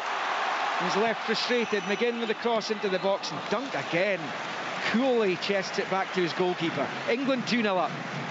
Yeah, it's better again from Scotland. Really good play from Aaron Hickey, just coming from the outside into the pitch, travelling, committing bodies. Nice interchange with John McGinn, and really unlucky. But the defending from Lewis Dunk, absolutely casual as you like, Willie. Yeah. Would you have done that back in the day? Of course. Ball coming at you that speed, just a chest back to the goalkeeper. Of course, yeah. Striker looming. Yeah, I mean, I think that's what top quality international defenders are capable of. It was, and again, he deals with the Dykes threat on that occasion pretty comfortably. But better from Aaron Hickey in particular down that right-hand side, being prepared to take a bit of responsibility and get forward, and almost opens up for him. Just great defending at the end of it. It wasn't so long ago Lewis Dunk was playing third-tier football in England. Here he is, Premier League player winning his second cap this evening after 4 years out of the national setup. He was back in June. Injury curtailed his involvement in that, but it was a 4-year break. But Gareth Southgate brought him back in for this month against Ukraine and Scotland tonight. 2-0 England. Here's Hendry. Remains 2-0 to Norway in Georgia, Holland and Odegaard with the goals as Christie shifts it into the centre circle for McTominay. Hickey, it's by far Scotland's best period in the game. Hickey has it on the right, toes it to McTominay into the penalty area. Scotland still have it, and again to Hickey. Runs into trouble, brilliantly defended by Trippier. And he's found Rashford as England look to hit on the counter here. Marcus Rashford springs across halfway. Bellingham's made a lung-bursting run ahead of him. He can find him, and he has done. Kane's waiting in the middle. The cross is poor, though. It was over the goal and wide and behind for a goal kick for Scotland, and it remains 2-0 to England. What a terrific run by Bellingham again. Didn't have the cross this time, though. No, he's lacking the end product, Liam, but it just shows you how quickly England can move. Yeah, here's McGinn. Robertson's found himself right-hand side of the box. Low ball in, it's gone! It's in! It's gone in! It's an own goal! And Scotland have one back with a quarter of this friendly to play. Robertson unusually out on the right, and it's come off Harry Maguire and past Ramsdale to give Scotland hope here at Hampden. Scotland 1, England 2. Well, it was almost like the Scotland fans knew, Liam, that Harry Maguire had a mistake in. Play from Scotland, it's quick play, it comes to that counter-attack from England. Angus Gunn gets the play going really quickly. In Scotland this time, Mota, you said that Andy Robertson, he pops up on the right-hand side, he looks to deliver with the right foot, and Harry Maguire, he gets it all wrong, total confusion between himself and Ramsdale, and he turns it into his own net. Not surprising, I would need to say. Game on. Yeah, he's had some stick, isn't he, from the home crowd, Maguire, and he comes up front. He simply just strokes into the back of the net. Great work from Andy Robertson, and you're right from the start. Very quick counter. The cross comes in. There's no real danger whatsoever, is there? Good old Harry sticks his foot out and ends up in the back of the net. Here goes Robertson to Dykes, just slightly behind him, but he's managed to retain it. Back to Robertson. Christie wanted it. In comes the cross, and Dykes with the header goes well wide. But listen to this place now. Listen to this stadium. It's good play, but I actually thought it was the wrong decision. Ryan Christie's in the overlap on the left-hand side. I think Andy Robertson's just too overzealous to go and deliver and catch England cold again. But it's good play, not enough contact from Lyndon Dykes, but positive play from Scotland. You say, listen to this place now. Yeah. We'll see how England deal with the pressure now. Yeah, I mean, Andy Robertson with that run in the right-hand side of the box, setting up that own goal from Harry Maguire. He's effectively wiped out the error that put England 2-0 up, and Southgate's looking to his bench now, because Scotland are bang right into this game now. Well, they are, and England brought it on themselves. It's been a lacklustre second half performance.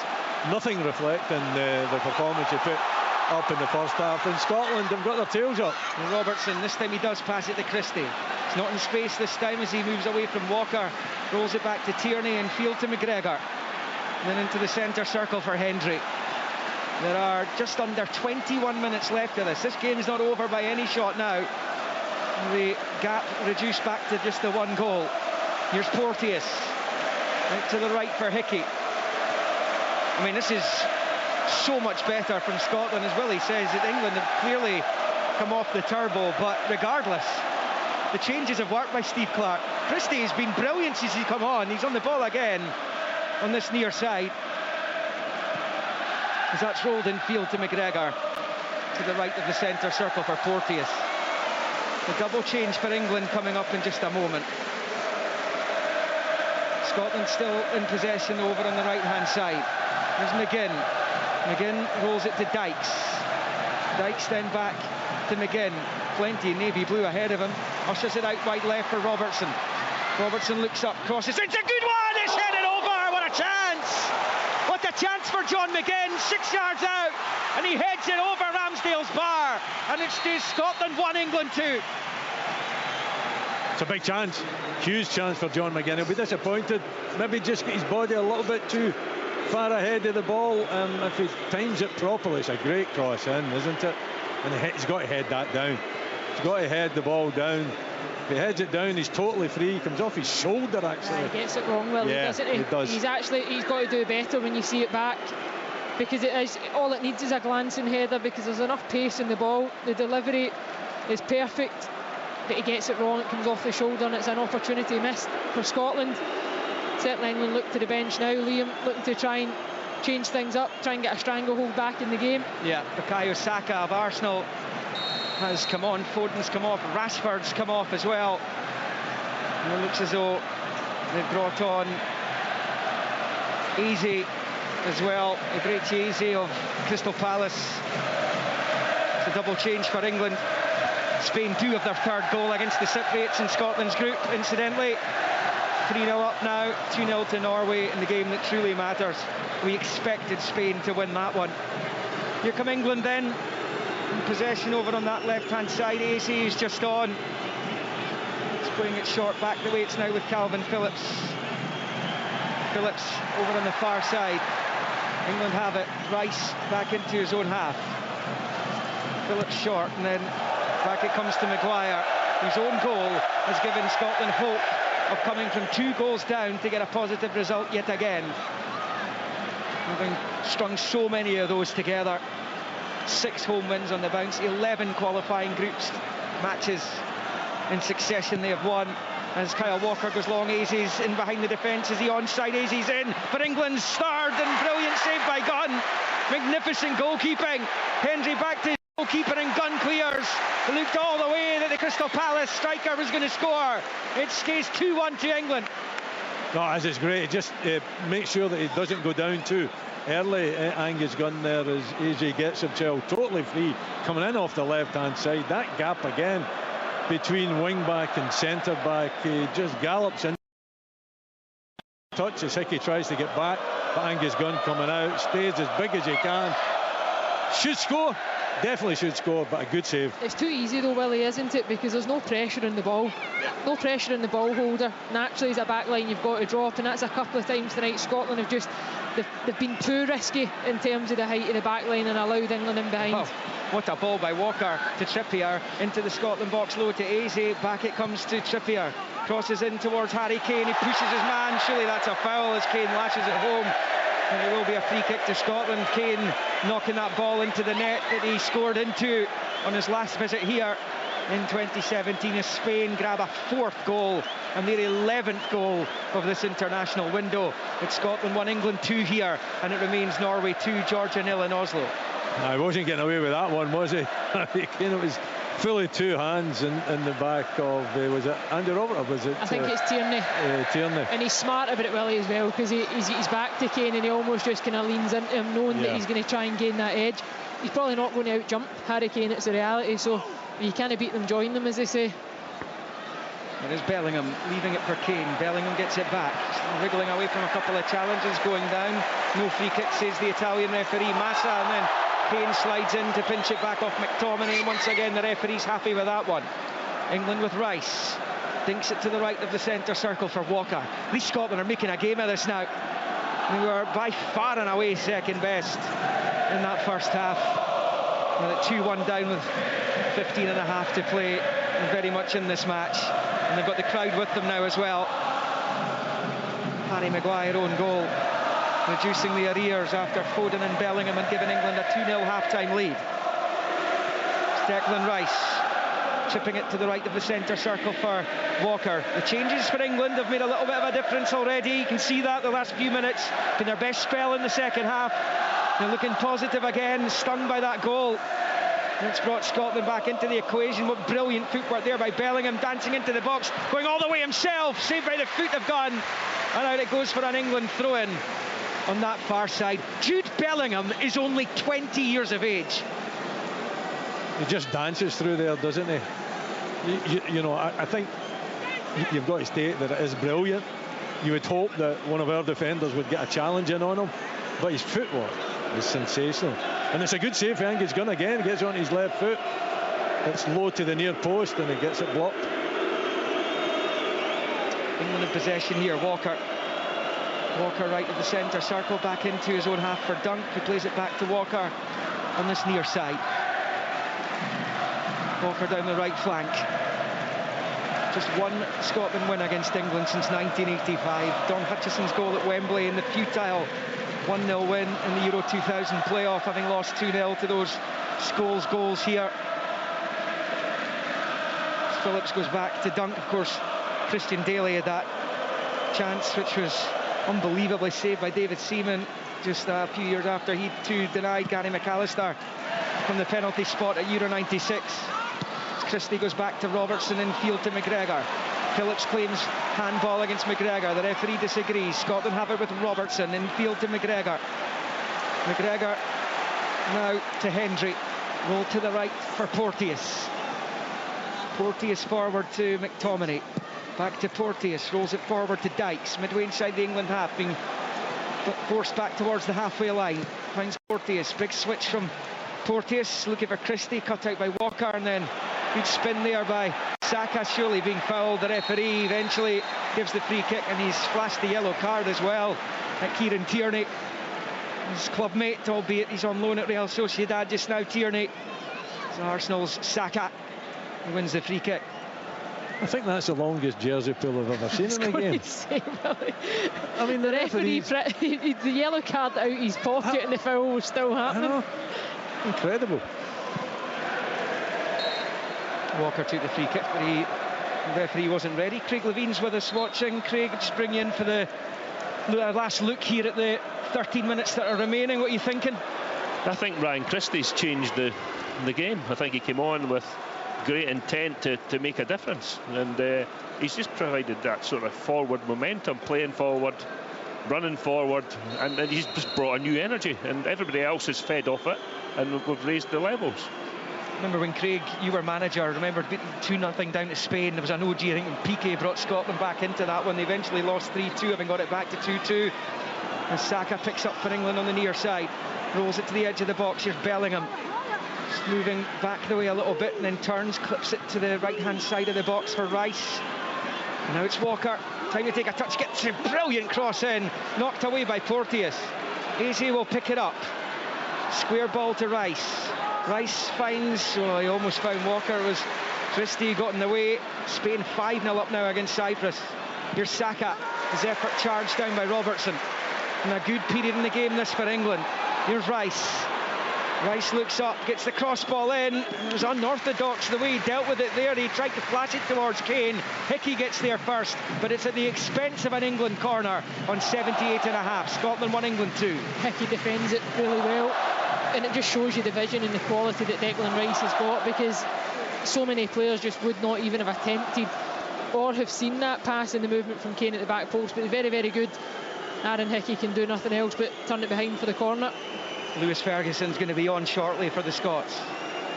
Kieran Trippier will take this England corner, right-footed in-swinger in the northeast corner, and it comes headed away by Dykes. Really good header as well. Takes the pressure right off as Walker picks up in the halfway line and rolls it all the way back to his keeper. Stuart Armstrong will also be on. You want to make amends for his error that led to that Kane equaliser in 2017. It's another brilliant, long, big, raking switch of play for England out to that left-hand side, rolled back to Bellingham. Now he's found Rice. Short ball square to Phillips, and then back to Maguire. Knocking on the last 10 minutes of this international challenge match. There's Maguire to Rice, and Rice switches it left to right of the circle for Dunk. Short ball in field to Walker. Two Scotland subs waiting the touchline to come on.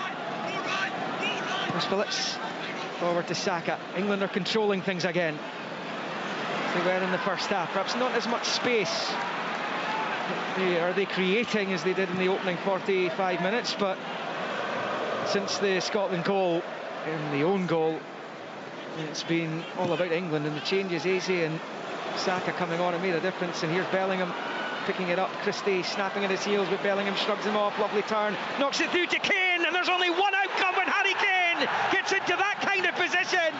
And England's record scorer with a left foot rolls it home to re-establish the 2-goal lead for the visitors. Kane simply does not miss from that close a range, and it's Scotland 1, England 1-3. Harry Kane with his 59th for his country. That's hard not to compliment the quality from Bellingham again. He receives it, Liam, he turns. He's only got one thought in his mind, and that's to play forward. But the concern here is that Harry Kane, at no point is anybody really close to him. And his movement's so good. He's world class. And if you give him that time and you give him that space, there's only one thing that's going to happen, only one outcome, and the ball ends up in the back of the net. But Jude Bellingham again, Willie, outstanding. He's really top drawer. It's superb. I mean, his balance, the centre of gravity he's got, the way he takes that ball in and turns, and then has a vision to see Kane. But Kane's fabulous. He just steps away, steps out of it.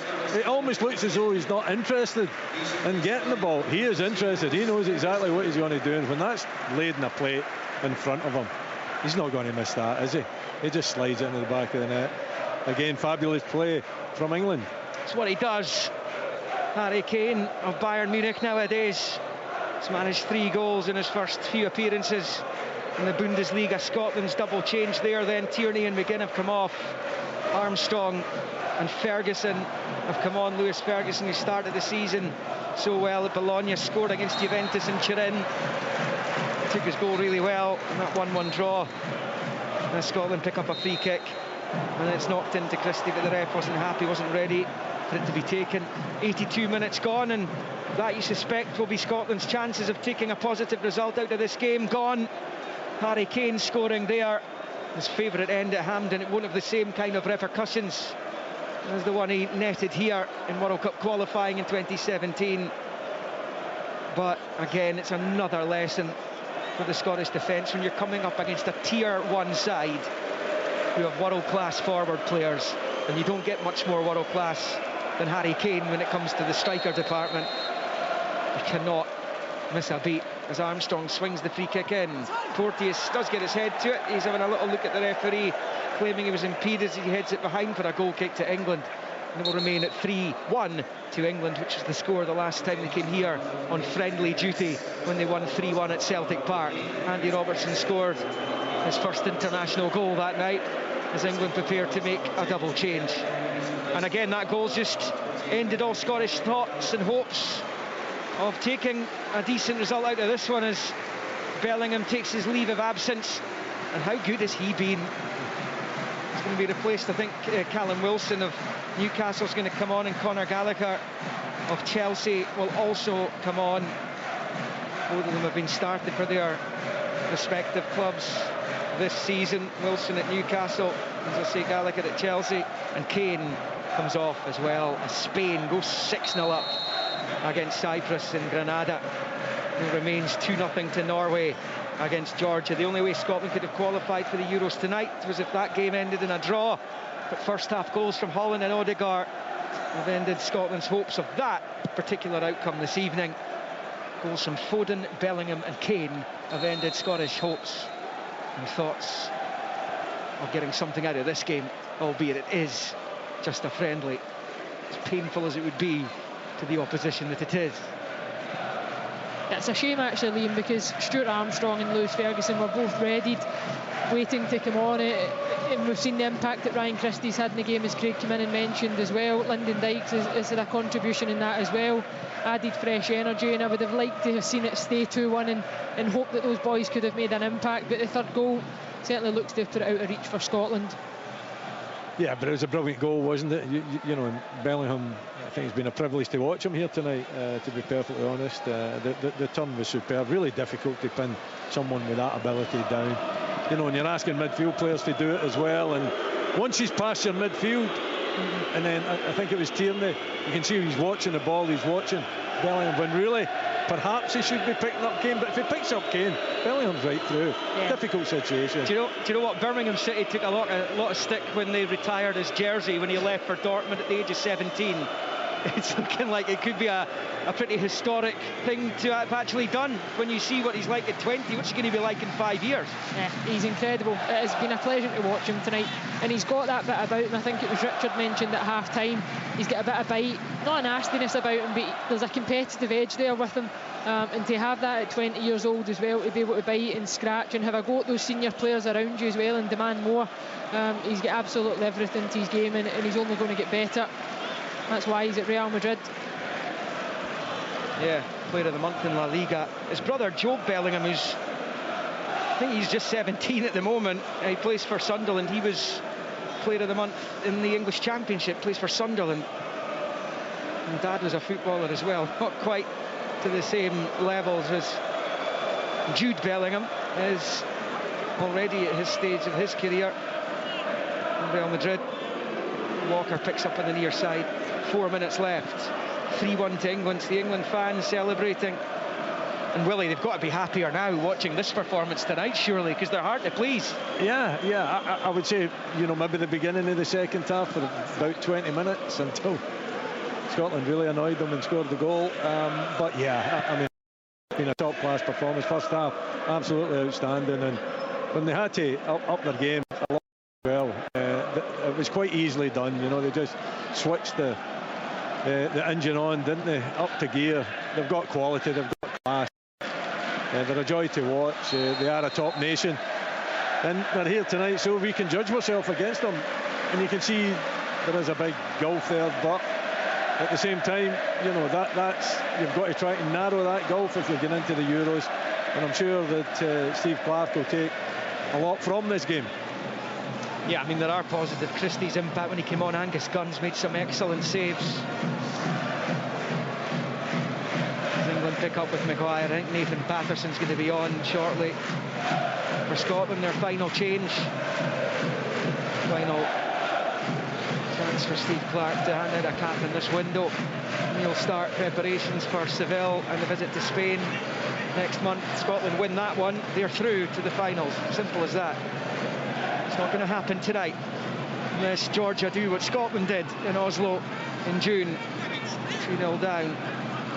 Georgia need to score twice in the closing minutes for Scotland to qualify this evening, as Dunk goes back to his goalkeeper. But this game's over now. England just knocking it around. And Maguire picks up. The Scotland fans can't even be bothered to berate Harry Maguire. First time Dunk out to Walker on this near side. He's turning away from Christie, squaring it infield to Phillips. They're kind of toying with Scotland now. Well, there's two players that we haven't really spoken about, as Phillips and Rice in the midfield. And they've absolutely controlled the game in there, haven't they? Controlled it superbly. Different way from the excitement that you get from the front four. But, what a pairing. Yeah. I think Richard mentioned it beforehand. Their impact at the European Championship a couple of summers ago was huge, if uncredited at times. So, two changes in Scotland's last substitute interval, and Ryan Jack will also be coming on along with Nathan Patterson. And off is coming McGregor, and he's replaced by Ryan Jack, who comes on for cap number 17. And Nathan Patterson will come on for his 15th cap in place of Aaron Hickey for the last few minutes, because we're in the 90th minute now with England leading 3-1. Yeah, I think it's the right thing to do, isn't it? Get the cap numbers up. I think that helps mentally with players as well. The more kind of caps you get, even though it might be just on for kind of a few minutes of the game, I think it still gives you that feeling of amassing the caps and being able to use that to make you a better player. Georgia have scored in Oslo 2-1. There's 2.5 minutes left to play, apparently. They couldn't do what Scotland did, surely, can they? I mean, perhaps the drama hasn't finished yet. They haven't, incidentally, taken Holland off this time, Norway, which seemed to set the tone for them in that game in June. But Georgia, I've just heard, have pulled one back in stoppage time. Norway 2, Georgia 1. One more Georgia goal and Scotland are going to the Euros tonight. 3 minutes added on here in this friendly. This game's done now. 3-1 England. It's been a comfortable evening for Southgate and co. It's a long ball up towards Dykes. He couldn't quite get it under control, and it drops out to that far side. England have it with Declan Rice facing his own goal. And he will roll it out to Lewis Dunk, who's been excellent, the veteran for England this evening. Next birthday will be 32, and it's just his second cap for his country. It's picked up here. Dunk looking for an option ahead of him, and decides to shift it to Maguire. Maguire into the midfield for Rice, and he goes all the way back to his goalkeeper. Ramsdale chipping it forward, looking for Walker to flick on, which he does for Saka. Beaten to it by Jack, but illegally, says the referee. And that's going to be a free kick. Zibzidadze got the Georgian goal. Time, though, getting away from them. And this game got away from Scotland a while ago now. We're in the second of 3 minutes of stoppage time that was added on by the Italian referee. Certainly a testing fixture list, Willie, with Spain to come, and that's the big game next month, and then there's the friendly against France, which could be the night that they do, assuming Georgia don't score again, qualify for the European Championship. Yeah, I think you can maybe take what you've learnt tonight into the game against Spain, can't you? You know, coming up against quality opposition, you know, part one type team as well, and you know, you go into that game with a bit of confidence, even though they've been well beaten tonight, and you hope that maybe Spain are a little bit off it, and Scotland can up their game. They haven't been really at the races, but I think it's because of the opposition. The opposition have played so well this evening. Spain 6-0 up on Cyprus, beaten Georgia 7-1 on Friday. They haven't been off it in this international window. 2 games you would have expected the Spanish to pick 6 points up from. They have done just that. Remains 2-1 Norway in Oslo. Deep into stoppage time in that game. It's England in possession over on the far side, midway inside their own half. Now it's with Rice. Rice digs it out to Dunk. It's only a matter of time before England qualify themselves. They will have the opportunity to do so when they host Italy next month. That long ball is chased down by Saka. It's going to come through to Gunn. We'll just play it short to Robertson. He moves it back to Hendry at the edge of the Scotland box. Porteous side-footing it out to the right for Patterson. Under pressure from Eze. The referee's seen enough. It's all over at Hampden. And a night that promised so much for the Scotland supporters ends in disappointment here against England. Mesmeric first-half performance by Gareth Southgate's side, who will surely be big challengers for the European Championship title in Berlin in the final at the Olympiastadion next year. And they've managed to put Scotland to the sword this evening. 2 goals in 3 first-half minutes. Firstly from Phil Foden, and then from Jude Bellingham, the second owing much to an Andy Robertson error. Robertson's cross ball in the second half came off Maguire to reduce the arrears. All too briefly for Stevie Clarke's team, though. And Harry Kane got his traditional goal as he was slipped in by the uber-impressive Real Madrid midfielder Jude Bellingham, who is an absolute powerhouse. If you like watching midfield players in particular, he is going to be a joy to behold in the years to come, whether it's in an England shirt or a club jersey in Real Madrid. Supporters very lucky to be able to watch him on a weekly basis. It's finished in Oslo, incidentally, 2-1 to Norway, so there will be no Euro 2024 qualification for Scotland this evening. That game at the end in a draw for that to happen tonight. It's in their hands, though. Just 2 more points required. They win in Seville against Spain and do the double as they did against the French in Euro 2008 qualifying. They will go through to the finals next summer. It might be, though, they have to wait even longer than that when Norway take on Spain the night the Scots are in Lille to take on the French in a friendly. It's an incredible fixture list that is facing Steve Clarke's team, but with the potential finals appearance against the big guns to come next summer, followed by Nations League A. There's going to be a lot more of this standard of opposition being put up against them. It finishes here, though, in the 150-year celebratory friendly between these two sides, two divides of the old enemy. Scotland 1, England 3.